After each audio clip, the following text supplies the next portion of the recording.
Recordar a nuestros maestros, un programa para reflexionar problemas de nuestro tiempo a la luz de los grandes pensadores.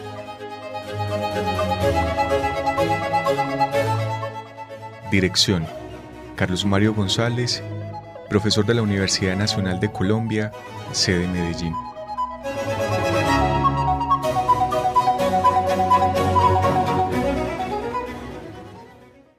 La mejor de las bienvenidas para quienes escuchan el programa Recordar a nuestros maestros. Soy Carlos Mario González, miembro de la Fundación Cultural Entre Líneas, director de la Escuela de Pensamiento Crítico Maestros de la Sospecha, EMS, y profesor de la Universidad Nacional de Colombia, sede Medellín. Los agradecimientos a Jorgito Benjumea en la cabina de controles de la emisora de la Universidad Nacional y a las 4 instituciones que sin ánimo de lucro apoyan las actividades culturales de la Fundación Entre Líneas. Ellas son Inti Salud, la Fundación Confiar, la librería Al Pie de la Letra y la librería haylibros.com.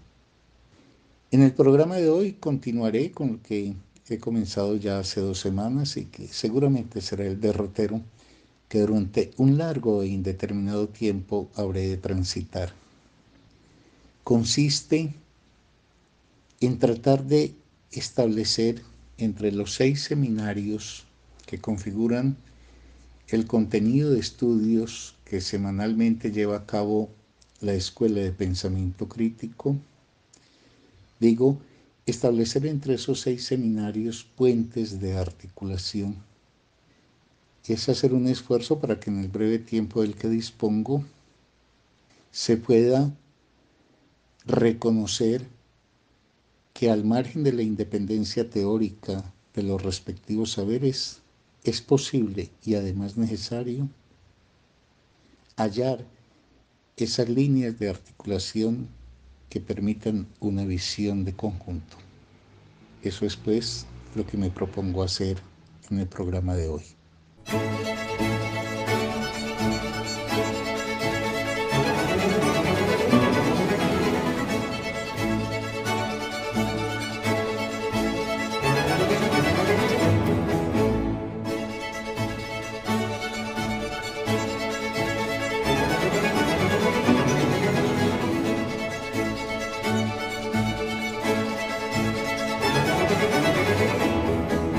Serie La EMS al Rincón de Pensar. Semana número 3. Título de la emisión de hoy: Pensar para actuar. Hay un rasgo que es muy característico de la cultura occidental en los últimos siglos, que es propio de esta y que es fruto del desarrollo histórico, político y cultural que ha tenido precisamente Occidente. Ese rasgo que se empieza a manifestar desde el siglo XVI, pero que va cobrando forma más definida a partir del siglo XVIII hasta llegar a nosotros, es el que podría llamar el proceso de desdivinización o de descristianización de la vida que ha empezado a experimentar esta cultura.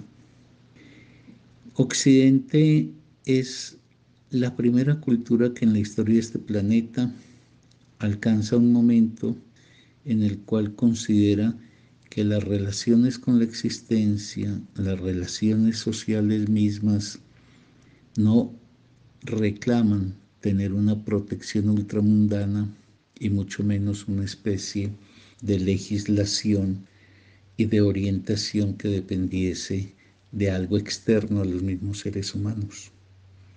Es un gesto muy atrevido porque implica que los seres humanos se hagan cargo de su propio destino y por ende sean responsables del mismo.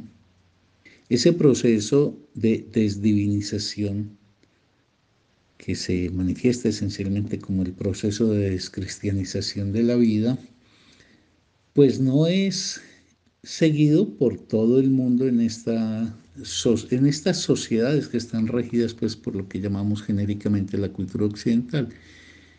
Pero sí es muy diciente que vastos sectores hoy no cuenten con la idea de Dios ni con soportes metafísicos ultramundanos para asumir su existencia y tratar de forjar en relación a sus propias fuerzas un destino. Ese proceso, que ha implicado un desgarramiento con lo que ha sido habitual en general en toda la historia de la humanidad, es la existencia de creencias ultramundanas, tales como las de la creencia en dioses, que en el caso occidental esos dioses terminaron confluyendo en una figura única, en un Dios único. Esto ha sido, pues digo, una experiencia muy insólita que ha cometido esta cultura y que si bien no para todo el mundo, ya no cuentan los dioses o el Dios único del judeocristianismo, sí para un vasto sector de la población. Ese proceso de descristianización y de desdivinización al que asistimos ha tenido algunos referentes intelectuales muy importantes y algunas expresiones intelectuales muy importantes. Voy a hacer mención de algunos de esos pensadores, de algunas de esas expresiones, para mostrar cómo la existencia de todos ellos es una existencia que de alguna forma encuentra articulación mutua, que es una experiencia que no nace en un solo dominio, sino que cubre todos los dominios en donde el conocimiento actualmente se despliega.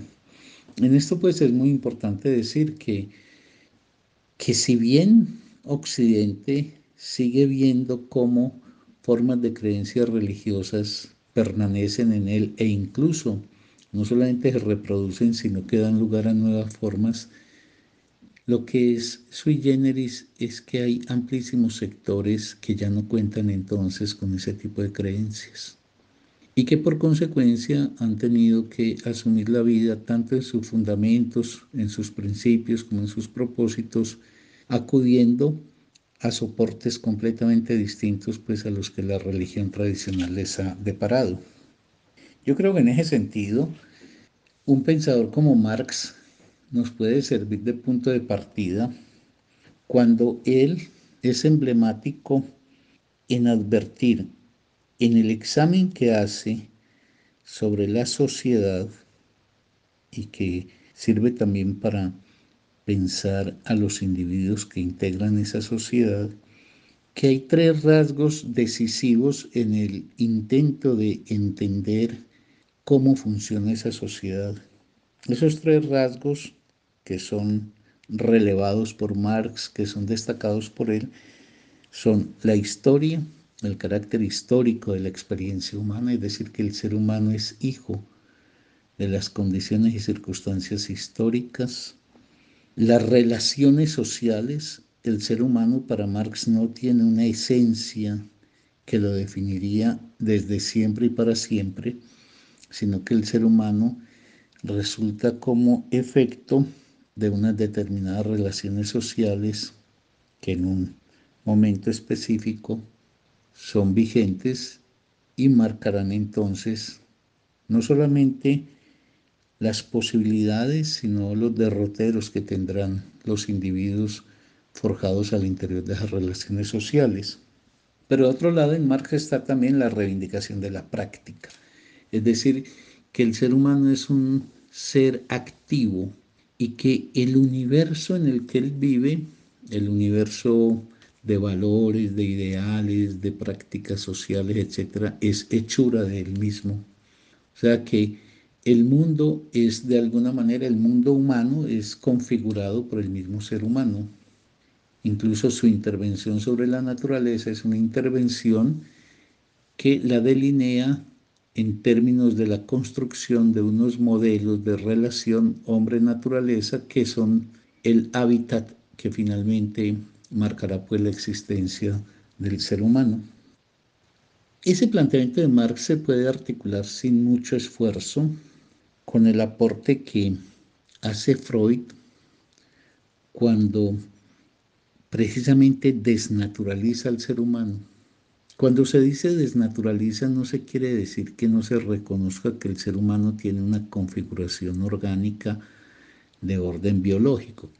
Quiere decir que no es el organismo el que marca y determina lo que el ser humano será, sino que el ser humano, sobre ese soporte natural, que no marca en sí mismo ningún rumbo ni destino, sobre ese soporte natural opera lo que es propiamente asunto de la cultura. La cultura para Freud está esencialmente centrada en que ella establece la primacía de la ley. La ley no solamente en la acepción política, que también, sino la ley moral, la ley de la lengua. Es decir, el ser humano es un ser de la ley. Y esa cultura que hace que todo aquel que llega a la vida tenga que estar inscrito en la ley, es la que permite defendernos, por ejemplo, de los propios impulsos del ser humano, en términos de que estos impulsos pueden acarrear el desatamiento de formas de hostilidad y agresividad. Entonces es menester que la ley regule los vínculos humanos, establezca la posibilidad de un lazo social mediante una restricción de los impulsos originales que podrían darse en el ser humano. Entonces, el concepto de Freud es que la cultura nos altera como organismos, es decir, la cultura hace que no existamos como organismos el ser humano no podría sobrevivir. Es decir, si solamente fuese la naturaleza la encargada de garantizar la vida del ser humano, fracasaría, porque el ser humano en su naturaleza no tiene ningún registro conductual instintivamente inscrito en él, como si lo tienen, por ejemplo, los animales. Entonces, la cultura lo que hace es que interviene sobre nosotros como organismos para constituirnos como sujetos. En ese camino cultural se puede decir que la humanidad ha transitado varios dominios para poder construir un saber de lo que el ser humano es, de lo que es su papel, de lo que es su destino. Esos dominios son el animismo. El animismo se caracteriza por la creencia, particularmente en las sociedades primigenias, en que las cosas y todos los entes están dotados de una especie de alma, de animus, que las mueve y que les permitiría entonces a los seres humanos dirigirse con una intencionalidad derogativa o de petición o de defensa a esas cosas que estarían entonces dotadas de un alma y de una relativa conciencia. Es decir, los seres humanos podrían establecer un diálogo con todos los entes, de tal manera que en ese diálogo, mediante rogativas o rituales de ofrendamiento, el ser humano pudiera encontrar una benevolencia por parte de todo aquello que le es amenazador. Pero el animismo luego es relativamente abandonado y viene en su lugar una concentración de esos poderes que tendrían entes más allá del ser humano, se concentrarían ahorita en los dioses y entonces tendríamos una proliferación de dioses. Pero, haciendo pues un rápido repaso, esos dioses devendrían después, en el caso de la cultura occidental, un dios único. Y de la modernidad para acá, estaríamos ante un cuarto paso que es el del ateísmo, es decir, no contar con dioses ni con garantías ultramundanas para poder construir nuestra vida. Ese camino, animismo, dioses, dios, ateísmo, ha sido recorrido pues esencialmente, por lo menos en las tres primeras expresiones, por todas las culturas, y esta cuarta es lo que particularmente ha innovado la cultura occidental. Esa consideración de Freud es la que permite también entender algo que Estanislao Zuleta nos recuerda en su muy buen texto Arte y Filosofía, y es aquello de que los griegos tienen una peculiaridad, que los griegos constituyeron una sociedad que dispuso de un rasgo muy exclusivo de ellos, y es el de haber gozado de una relativa libertad que permitió el despliegue del pensamiento, porque los griegos no tuvieron una dogmática a la cual acatar de forma incondicional. Es que el problema con el dogma es que el dogma se define como una verdad absoluta e indiscutible. Entonces, cuando una cultura se forja en función de unos dogmas, lo que queda obturado, en todo caso lo que queda impedido, es el ejercicio del pensamiento. Los griegos, al no disponer de un sistema de creencias que les dotara, por ejemplo, de un texto sagrado o que definiera unas figuras de referencia como los sacerdotes, portadores de la verdad, pues no tenían más opción que la de ejercer el razonamiento en aras de encontrar que la verdad se pudiera sustentar. Este es un camino pues muy interesante de uno seguir. Yo no lo puedo hacer por el asunto del tiempo, pero sí me parece necesario recordar eso que Stanislao evoca, y es que el origen de la filosofía y de muchas posiciones que caracterizarán al occidente de nuestro tiempo se encuentra en los griegos, y que el pensamiento necesita para poderse forjar un espacio de libertad.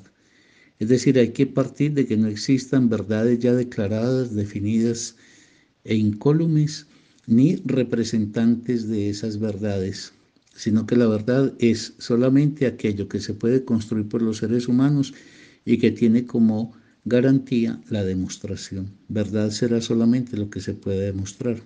Eso pues, hay que decirlo de paso, implicó un largo debate, no solamente en el pasado, por ejemplo, con los sofistas que negaban la existencia de la verdad, sino en el mundo contemporáneo con los posmodernos que también dicen que no hay verdad, sino que lo único que se expresa son formas de poder. Pero insisto, eso pues fue debatido y creo que con muy buen razonamiento por parte, por ejemplo, de Platón. Pero al mismo tiempo tendríamos que decir, volviendo a Marx, que este nos señala que la realidad no es un dato en sí mismo, es decir, que el hombre no es tanto un mundo que ya está hecho, existe una materialidad, pero las formas, los objetos que el ser humano finalmente tiene ante sí, con los cuales construye su propio derrotero, esos objetos son configurados por las mismas prácticas culturales, por ejemplo, por el lenguaje. Y entonces Marx anticipa lo que posteriormente un filósofo importante como Ernest Cassirer llamará el lenguaje como constructor del mundo de los objetos. Es decir, con el lenguaje podemos nosotros definir nuestras relaciones con el mismo mundo en que vivimos. En Marx hay entonces un énfasis en el carácter hacedor, práctico del ser humano. El ser humano es un ejecutor, no es un receptor pasivo. Entonces, en este pensador, en Marx, insisto, hay un proceso por el cual el pensamiento se define esencialmente en la ejecución del mismo. El pensar y la práctica, o lo que se podría llamar también la teoría y la práctica, no se desvinculan, se ligan entre sí. Y la teoría conduce al ejercicio activo y al mismo tiempo la acción reclama los nuevos elementos que la teorización le puede ofrecer. Esto es muy importante porque en Marx también, igual que en Freud, ya no hay ningún tipo de creencia ultramundana y empiezan a encontrar los elementos de explicación que permiten que el ser humano se pueda hacer cargo de su propio destino. En esa misma línea, cuando Marx advierte aquello de que el ser humano modifica sus propias circunstancias de existencia mediante la clarificación conceptual que alcanza, pero sobre todo la puesta en ejecución de esa conceptualización. Estaría en esa misma línea, digo, un pensador como Nietzsche. Nietzsche es un pensador que también acentúa, ya lo he dicho en otras oportunidades, el carácter histórico del ser humano, por ejemplo, en relación a los valores que lo rigen. Es que fíjense que estos tres pensadores que son capitales, Marx, Nietzsche y Freud, comparten eso de que el ser humano es un ser histórico. En Nietzsche hay una consideración del carácter histórico de la vida humana en esa dimensión que tiene que ver con la moral, es decir, con el sistema de valores y de ideales que orientan nuestras prácticas y nuestras conductas. Pero entonces Nietzsche adelantará una crítica de la religión, así como Marx lo hace, apoyándose en las relaciones sociales para mostrar que son también las desesperanzas, las desdichas que socialmente se producen, lo que lleva a que los seres humanos ilusoriamente se arrojen a los fantasmas celestiales, o cuando Freud plantea serenamente que el ser humano en su desvalimiento invoca inconscientemente la renovación de una figura parental protectora que le dé garantía y sentido. En el caso de Nietzsche, la crítica es a una concepción de la moral que se situaba entonces como proveniente del más allá y que ha producido un estrechamiento y un empobrecimiento de la vida. La crítica radical de Nietzsche a la moral cristiana como una moral histórica. La crítica de Nietzsche comienza por señalar que no es una moral absoluta, sino que es una moral como cualquier moral histórica, es decir, hechura también de los seres humanos, y que es una moral que ha traído muy serias y graves consecuencias como es el apocamiento de la vida, que, que en la moral cristiana lo que hay es una negación de la existencia y por ende una restricción muy grande a las posibilidades de despliegue de esta, entre otras cosas, porque es una moral negadora, por ejemplo, de las relaciones gozosas con la vida y porque deposita en un más allá las expectativas de la existencia. Entonces, esta vida se empobrece en aras de una vida posterior. Todo eso, pues, como se puede ver, va haciendo un enlace entre pensadores que trabajando en dominios distintos establecen, sin embargo, puentes de conexión entre ellos. Pero hay también otros saberes que han sido fundamentales en este proceso de desdivinización que trae Occidente. Y en esos saberes hay que mencionar, por ejemplo, la literatura. La literatura, por ejemplo, en un cuento tan hermoso como el de Alice Munro que se llama Los muebles de la familia, pero como un ejemplo de muchos otros, hay una interrogación a la organización concreta de la vida que tenemos. Es que por primera vez la literatura, en términos de la construcción de la novelística o de la cuentística, se ocupa de un examen de las formas concretas que asumen los seres humanos para desplegar la cotidianidad de su existencia. Entonces, en ese cuento que menciona Alice Munro, es la crítica, por ejemplo, al concepto de tradición y particularmente la interrogación a esas formas cristalizadas de la vida que promueve la familia. Es una crítica muy rotunda al modelo familiar. Con eso se está diciendo, hay que interrogar, y la literatura nos ayuda, hay que interrogar todo aquello en que hacemos la vida en aras de buscar las mejores formas. Entonces la familia aparece caracterizada por unas reglas inflexibles, por unos hábitos inerciales. Es una familia que constituye un verdadero mecanismo de repetición y de conservadurismo, un espacio en donde el pensamiento no existe ni la conversación, donde hay un culto a la ignorancia.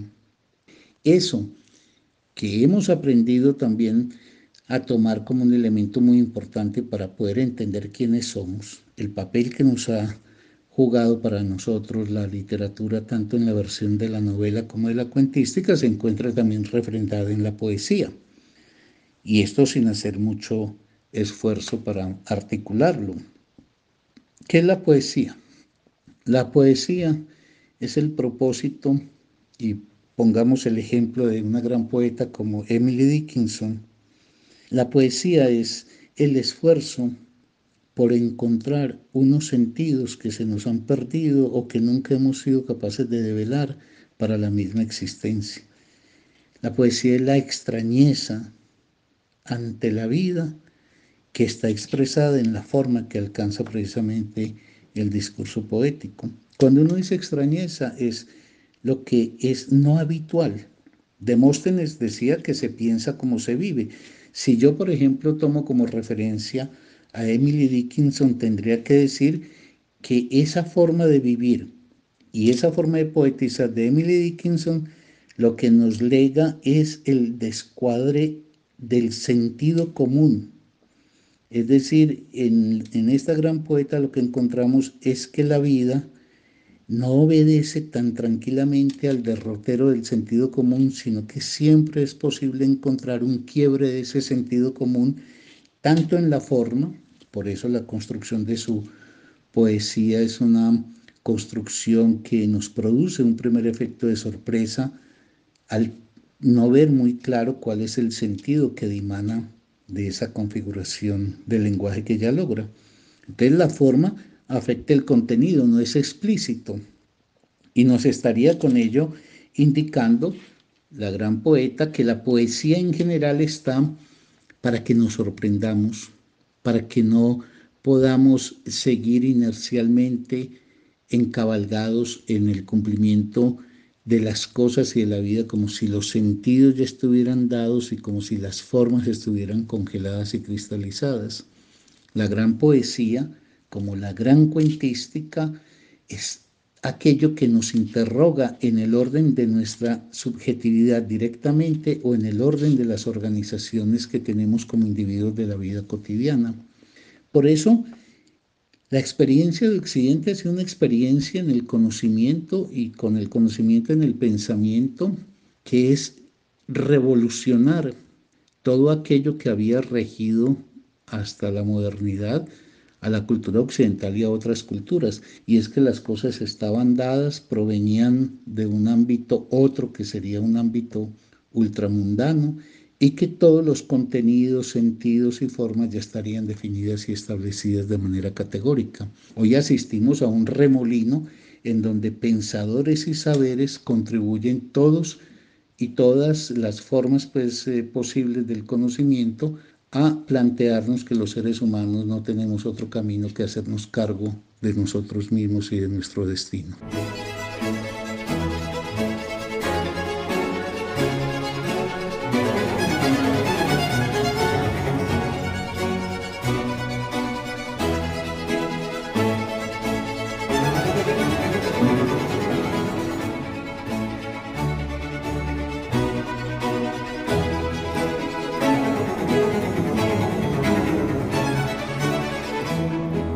Hasta aquí hemos llegado por el día de hoy, amables oyentes. Espero que el programa les haya propiciado algunas ideas e inquietudes y que esa sea razón para que dentro de 8 días se animen a volver a sintonizarlo. Hasta entonces.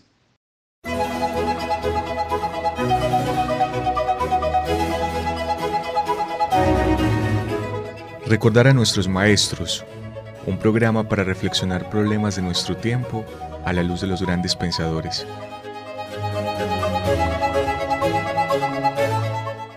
Dirección: Carlos Mario González, profesor de la Universidad Nacional de Colombia, sede Medellín.